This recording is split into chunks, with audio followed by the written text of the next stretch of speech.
하나님 말씀은 시편 124편, 125편 말씀입니다. 이스라엘은 이제 말하기를 여호와께서 우리 편에 계시지 아니하셨더라면 우리가 어떻게 하였으랴. 사람들이 우리를 치러 일어날 때 여호와께서 우리 편에 계시지 아니하셨더라면 그때 그들의 노여움이 우리에게 맹렬하여 우리를 산채로 삼켰을 것이며 그때 물이 우리를 휩쓸며 시내가 우리 영혼을 삼켰을 것이며 그때 넘치는 물이 우리 영혼을 삼켰을 것이라 할 것이로다. 우리를 내주어 그들의 이에 씹히지 아니하게 하신 여호와를 찬송할지로다. 우리의 영혼이 사냥꾼의 올무에서 벗어난 새같이 되었나니 올무가 끊어짐으로 우리가 벗어났도다. 우리의 도움은 천지를 지으신 여호와의 이름에 있도다. 여호와를 의지하는 자는 시온산이 흔들리지 아니하고 영원히 있음 같도다. 산들이 예루살렘을 두름과 같이 여호와께서 그의 백성을 지금부터 영원까지 두루시리로다. 악인의 규가 의인들의 땅에서는 그 권세를 누리지 못하리니 이는 의인들로 하여금 죄악에 손을 대지 아니하게 함이로다. 여호와여, 선한 자들과 마음이 정직한 자들에게 선대하소서. 자기의 굽은 길로 치우치는 자들은 여호와께서 죄를 범하는 자들과 함께 다니게 하시리로다. 이스라엘에게는 평강이 있을지어다. 아멘. 우리가 어제 말씀 여러분 생각나세요? 어제 새벽 우리 말씀 생각 여러분 나십니까? 이런 말씀이었습니다. 시인이 성전으로 올라가면서 부르는 노래 말씀을 드렸죠. 특별히 다윗이 성전에 대해서 생각하는 마음을 들었습니다. 다윗이 성전을 생각하는 마음, 여러분 어떤 마음이었어요? 다윗은 어떤 마음으로 성전에 올라갔습니까? 그 당시에 성전은 솔로몬으로 인해서 성전이 지어지기 전입니다. 그러니까 그 성전은 초라했던 그런 모습을 가지고 있었던 성전이었어요. 그런데 다윗은 사람들이 같이 성전으로 올라가자라고 말하면 성전으로 올라가는 그 자체, 성전으로 가는 그 자체가 그에게는 너무나 기쁘고 감사하고 행복한 그런 일이었습니다. 왜요? 그곳에 가면, 그 성전에 가면 나는 하나님과 어떠한 교제를 나눌 수 있을까? 나는 하나님과 어떠한 기도를 나눌 수 있을까라고 하는 그 마음을 가지고 있었기 때문에 다윗은 성전으로, 그러니까 지금으로 말하면 우리가 교회로 올라갈 때 교회에 가면 아버지 집에서 난 아버지와 어떤 교제를 나눌 수 있을까? 난 어떤 기도를 드릴 수 있을까라고 하는 그 마음 때문에 마음의 평강이 다윗에게 있었습니다. 땅에 많은 일들이 있잖아요. 우리에게 어려운 일이 있잖아요. 그런데 다윗은 성전을 통해서 하늘을 보는, 하나님 아버지를 보는, 그분을 찾는 그 마음을 다윗은 가지고 있었습니다. 그리고 은혜를 구했잖아요. 하나님의 은혜가 아니면 나는 살 수가 없습니다. 하나님의 은혜가 아니면 나는 살 수 없습니다. 그러니 그 은혜를 내가 기다리면서 끝까지 인내하겠습니다. 그 은혜를 기다리면서 내가 끝까지 기다리겠습니다. 라고 하는 그 다윗의 예배자의 마음, 그 다윗의 예배자의 마음을 우리가 어제 새벽 말씀을 통해서 우리가 들었습니다. 오늘도 말씀을 보니까 여러분 124편은 다윗의 시입니다. 우리가 여러분 제가 말씀을 좀 드렸잖아요. 시편 120편부터 134편까지는 어떤 시다? 성전으로 올라가면서 부르는 노래다. 그러니까 지금 오늘 이 시도 124편의 시도 어떤 시냐? 다윗이 성전으로 올라가면서 자연스럽게 부르면서 고백을 했던 그런 내용의 시인 거죠. 오늘은 다윗이 어떤 고백을 했을까? 어떤 마음으로 성전으로 올라가면서 이 노래를 불렀을까? 여러분 1절의 말씀을 좀 보세요. 이스라엘은 이제 말하기를 여호와께서 우리 편에 계시지 아니하셨더라면 우리가 어떻게 하였으리라. 이렇게 1절과 2절에 이렇게 이야기하잖아요. 여호와께서 우리 편에 계시지 아니하셨더라면, 여호와께서 우리 편에 계시지 아니하셨더라면 우리는 어떻게 되었을까? 이런 고백을 다윗이 하게 되는 겁니다. 자, 여러분 한번 생각을 해볼게요. 이스라엘 민족을 가지고 한번 생각을 해보겠습니다. 이스라엘이 출애굽을 했어요. 앞에는 홍해가 있고 뒤에는 애굽 군사들이 쫓아오는 꼼짝없이 갇힌, 한마디로 말하면 여러분 이런 상황 아닙니까? 도간의 든지가 바로 이스라엘 사람의 상태였습니다. 앞에는 홍해가 있고 뒤에는 애국 군사가 쫓아오는데 만약에 하나님이 우리 편이 아니었더라면, 생각해 보세요. 도가내진데 하나님이 우리 편이 아니었더라면 우리는 어떻게 됐을까? 이스라엘뿐만이 아닙니다. 다윗도 한번 생각을 해볼게요. 다윗이 여러분 골리앗과 싸워 나갔잖아요. 근데 하나님 우리 편이 아니었더라면, 골리앗의 편이었더라면 다윗은 어떻게 됐을까?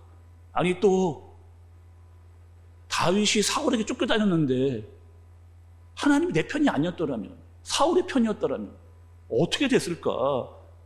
다윗이 수많은 전쟁을 했습니다. 근데 하나님 내 편이 아니었더라면, 정말 생각만 해도 정말 끔찍한 일이 일어났을 거예요. 하나님이 내 편이 아니었다면, 저 적군의 편이었더라면 어떻게 됐을까?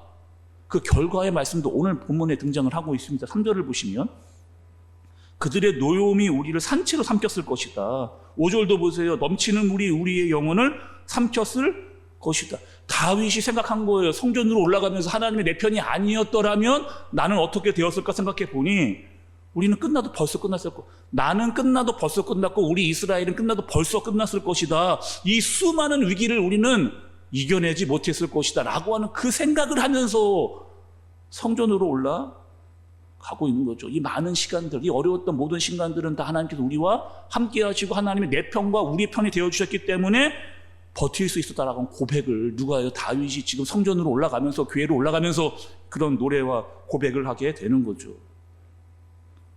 여러분 7절의 말씀도 좀 보세요. 7절. 우리의 영혼이 사냥꾼의 올무에서 벗어난 새같이 되었나니 올무가 끊어짐으로 우리가 벗어났도다. 이렇게 얘기합니다. 올무는 여러분 뭡니까? 올무. 올무는 이런 거잖아요. 사냥꾼이 짐승을 잡기 놓아놓은 덫입니다. 올무는 그런 거잖아요. 그래서 그 짐승이 올가미에 걸린다, 착 걸린다. 그러면 어떻게 돼요? 빠져나오지 못합니다. 스스로 빠져나올 수 없는 게 올가미의 덫이에요. 그래서 이 새가 만약에 막 몸부림을 친다. 그러면 그 올가미는 더 그 새를 올가매는 그게 덫이고 그게 올가미입니다. 그런데 그 올가미에서 빠져나오려면은 반드시 누가 도와줘야 돼요. 생각해보세요. 그 올가미에서, 덫에서 빠져나오려면 반드시 누가 도와줘야만 그 올가미에서 빠져나올 수 있습니다. 다니엘이 사자굴에 들어갔을 때, 여러분 다니엘이 사자굴에 들어갔을 때, 사드락과 메삭과 아벳느고가 불속에 들어갔을 때 그들은 올가미에 빠진 거예요. 그런데 누가요? 그 어려운 가운데 있는 그들을 누가요? 하나님이 도와주시지 아니하셨더라면, 하나님께서 내 편이 되어주시지 아니었더라면 다니엘은, 사드락과 메삭과 아벳느고는 거기서 빠져나올 수 없었을 겁니다. 이사야 선지자도 이렇게 말씀을 전했어요. 우리 말씀을 한번 찾아볼게요. 여러분 이사야서 43장으로 가겠습니다. 이사야서 43장 2절의 말씀 함께 읽어보겠습니다. 시작. 내가 물 가운데로 지나갈 때에 내가 너와 함께 할 것이라. 강을 건널 때에 물이 너를 침몰하지 못할 것이며 내가 불 가운데로 지날 때에 타지도 아니할 것이요 불꽃이 너를 사르지도 못하리니. 어떻게 한다고요? 물이 너를 침범하지 못하게 하겠다는 거예요. 불이 너를 타지 않게 하겠다는 겁니다. 하나님께서 이 약속들을 하나님의 사람들을 통해서 또 이스라엘을 통해서 지키셨던 다윗, 사드락과 메삭과 아벳느고를 통해서 하나님이 그들의 편이 되어주셨기 때문에, 우리의 편이 되셨기 때문에 이런 일들이 일어날 수 있게 되어진 거죠. 그렇다면 우리 여러분 어떻게 살아야 될까? 우리는 어떻게 살아야 될까? 여러분 오늘 말씀 125편 1절의 말씀을 좀 보세요. 시편 125편 1절의 말씀을 좀 보겠습니다. 제가 읽어볼게요. 시편 125편의 1절의 말씀. 여호와를 의지하는 자는 시온산이 흔들리지 아니하고 영원히 있음 같도다. 이렇게 말합니다. 여기서의 시온산, 여러분 여기서의 시온산은 예루살렘에 있는 산입니다. 또 산은 여러분 어떤 특징을 가지고 그 자리에 있어요. 산은 늘 그 자리에 있습니다. 비가 와도 바람이 불어도 폭풍우가 쳐도 눈이 와도 산은 늘 그 자리에, 어디 가지 않고 그 자리를 지키는 거죠. 그러니 시온산은 자신의 자리를 지키고 흔들리지 않고 우왕좌왕하지 않는 그런 모습을 가지고 있는 거죠. 우리는 그럼 어떤 사람이에요? 우리는 눈에 보이는 것을 의지하지 않고 눈에 보이지 않는 하나님을 의지하는 사람입니다. 마치 시온산 같이 어떠한 상황 가운데 어려움이 있다 할지라도 우로나 자로나 치우치지 않고 그 자리를 지키면서 끝까지 인내하면서 하나님을 바라보는 그런 시온산과 같은 사람을 이야기하고 있는 거죠. 흔들리지 않고 자리를 지키면서 끝까지 하나님을 바라보면서 기도하는 그 시온산과 같은 사람들이 바로 우리인 겁니다. 오늘 말씀의 마지막 오늘 말씀으로 5절의 말씀을 좀 보세요. 125편의 5절의 마지막 부분을 좀 보겠습니다. 이스라엘에게는 평강이 있을지어다 이렇게 말하잖아요. 이스라엘에게는 평강이 있을지어다. 여기서의 이스라엘은 하나님을 의지하는 자입니다. 시온산과 같은 그런 사람이에요. 그런 사람은 어떻게 되어지느냐? 평강을 하나님께서 주시겠다. 평강을 누리게 해 주시겠다. 이렇게 이야기하는 거죠. 자, 말씀 여러분 마무리하면서 정리해 볼게요. 이스라엘 사람들에게 광야는 우리가 말씀을 들었던 대로 하나님께서 그냥 이스라엘 사람들이 힘들게 하려고 주시는 그런 시간이 아니었습니다. 이스라엘에게 광야는 하나님께서 그들을 훈련시키기 위한, 하나님을 바라보게 하기 위한, 하나님만 의지하게 하기 위한, 하나님을 신뢰하게 하기 위한 그런 시간이었어요. 그리고 하나님은 광야에서 이스라엘에게 많은 것들을 주셨고 또 깨닫게 해주셨습니다. 우리도 여러분 이 땅을 살아가면서 광야와 같은 시간을 보내는 것 같다라고 하는 마음이 들 때가 있잖아요. 근데 여전히 하나님은 우리의 편이다. 여전히 하나님은 우리의 편이다. 하나님은 내 편이다. 그래서 광야를 걸을 때 우리는 광야의 상황만 보지 않고 하늘을 봅니다. 하나님 아버지를 바라보는 거예요. 끝까지 우리를 인도해 주시는 그분을 바라보는 겁니다. 그리고 신뢰하는 거죠.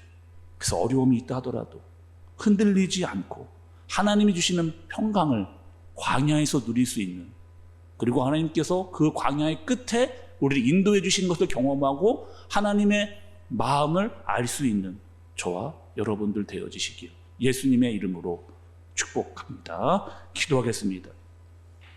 하나님 아버지, 하나님께서 내 편이신 것, 하나님께서 우리의 편이신 것을 감사합니다.